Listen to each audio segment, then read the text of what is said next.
ఐబొమ్మ నిర్వాహకుడు ఇమంది రవి కేసులో సంచలనాలు వెలుగు చూస్తున్నాయి. హైదరాబాద్ లో రవి భారీగా ఆస్తులు కొనుగోలు చేసినట్లుగా పోలీసులు అనుమానిస్తున్నారు. ఐబొమ్మ వెబ్సైట్ ద్వారా వచ్చిన డబ్బులతో పెద్ద ఎత్తున ఆస్తులు కూడబెట్టినట్లుగా పోలీసులు భావిస్తున్నట్లు సమాచారం.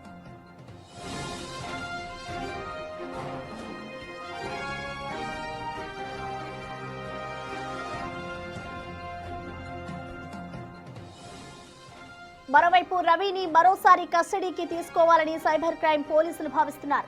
ఇందులో భాగంగా నాంపల్లి కోర్టులో మరోసారి కస్టడీ పిటిషన్ దాఖలు చేశారు. మరో 7 రోజుల కస్టడీని కోరారు. ఎవరికీ కాపీలు ఇవ్వొద్దని మెమో దాఖలు చేశారు.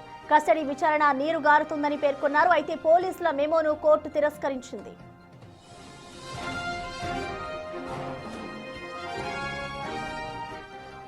ఇప్పటికే ఇరు వర్గాల వాదనలు విన్న నాంపల్లి కోర్టు కస్టడీ పిటిషన్ పై ఇవాళ తీర్పు వెలువరించనుంది. కాగా ఇప్పటికే 5 రోజుల పాటు రవిని విచారించారు పోలీసులు. ఈ విచారణలో రవి సహకరించలేదని అంటున్నారు పోలీసులు. ఇంకా ఎన్నో విషయాలు రాబట్టాల్సి ఉందని, ఇందులో భాగంగా కస్టడీ పిటిషన్ దాఖలు చేసినట్లుగా సైబర్ క్రైమ్ పోలీసులు చెబుతున్నారు.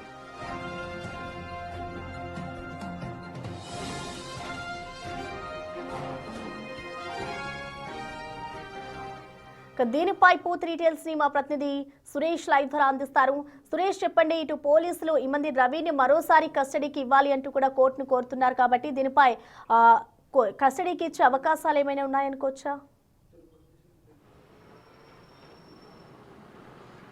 అంటే 5 రోజుల కస్టడీ విచారణలో రవి ఏమాత్రం సహకరించలేదు విచారణకు అని చెప్పేసి కూడా పోలీసులు మరొకసారి 7 రోజుల పాటు కస్టడీకి ఇవ్వాలని చెప్పేసి నాంపల్లి కోర్టులో పిటిషన్ దాఖలు చేయడం జరిగింది. ఆ పిటిషన్ పైన నిన్ననే రవి తరపు న్యాయవాదితో పాటు ఇటు పోలీసుల తరపు న్యాయవాది కూడా వాదనలు వినిపించడం జరిగింది. ఈ రోజు కస్టడీకి ఇస్తారా లేదా అనేది మరి కాసేపట్లో నాంపల్లి కోర్టు నిర్ణయం వెల్లడించనుంది. ఒకవేళ కస్టడీకి అనుమతిస్తే మళ్ళీ చెంచల్గూడలో ఉన్నటువంటి రవిని కస్టడీకి తీసుకొని విచారించే అవకాశం కనబడుతుంది. అయితే రవి ఐబొమ్మ వెబ్సైట్ ద్వారా విదేశాల్లో ఉంటూ హైదరాబాద్లోనే ఆస్తులు కొనుగోలు చేసినట్టు పోలీసులు గుర్తించారు. కుకట్పల్లిలో ఉన్నటువంటి అపార్ట్మెంట్ కూడా సొంతంగా కొనుగోలు చేసి రవి అక్కడ ఉంటున్నట్టు పోలీసులు గుర్తించడం జరిగింది. అంతేకాకుండా హైదరాబాద్ శివారు ప్రాంతంలో రియల్ ఎస్టేట్ భూమి ఎక్కడైతుందో అక్కడ భారీగా ఆస్తులు కొనుగోలు చేసినట్టు పోలీసులు అనుమానిస్తున్నారు. వాటికి సంబంధించిన వివరాలు కూడా సేకరిస్తున్నారు. దాదాపు రవి అకౌంట్లో ఇప్పటికే 3.5 కోట్ల రూపాయలు ఫ్రీజ్ చేయడం జరిగింది. మిగతా ఈ 5 సంవత్సరాల్లో రవి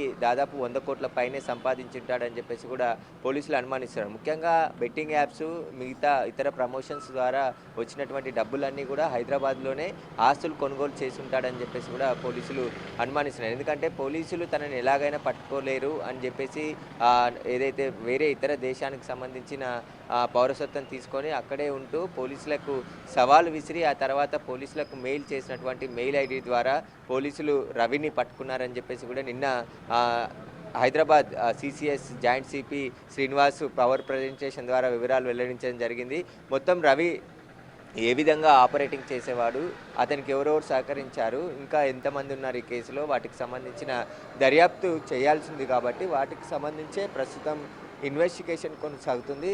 రవికి సంబంధించిన కీలక సమాచారం రాబట్టేందుకు పోలీసులు ప్రయత్నం చేస్తున్నారు. అయితే రవి విచారణకు సహకరించట్లేదు అని చెప్పేసి కూడా పోలీసులు కోర్టు దృష్టికి తీసుకొచ్చారు కాబట్టి మరొకసారి కస్టడీకి తీసుకొని విచారించే అవకాశం ఉంది. అయితే రవికి సంబంధించి ఆయన పైన 5 కేసులు నమోదయ్యాయి. అయితే ఇప్పటికే ఫిలిం సంబంధించిన వారు ఇచ్చిన కంప్లైంట్తో పాటు మరికొన్ని కేసులు కూడా నమోదయ్యాయి కాబట్టి ఆ కేసులలో కూడా రవిని విచారించే అవకాశం కనబడుతుంది. ఇక రవి ఐబొమ్మ నెట్వర్క్ దేశవ్యాప్తంగా ఉండడంతో ఇటు సిబిఐ, ఈడీ సహకారం కూడా తీసుకుంటామని చెప్పేసి ఆల్రెడీ సైబర్ క్రైమ్ పోలీసులు చెప్పడం జరిగింది. కాబట్టి ఇప్పుడు రవికి సంబంధించి కేసులో ఈడీ కూడా ఇన్వాల్వ్మెంట్ అయ్యే అవకాశం ఉంది. ఎందుకంటే కోట్లాది రూపాయలు ఆయన బెట్టింగ్ యాప్ల ద్వారా సంపాదించాడు కాబట్టి ఇప్పటికే బెట్టింగ్ యాప్స్కి సంబంధించిన కేసు ఈడీ దర్యాప్తు చేస్తుంది.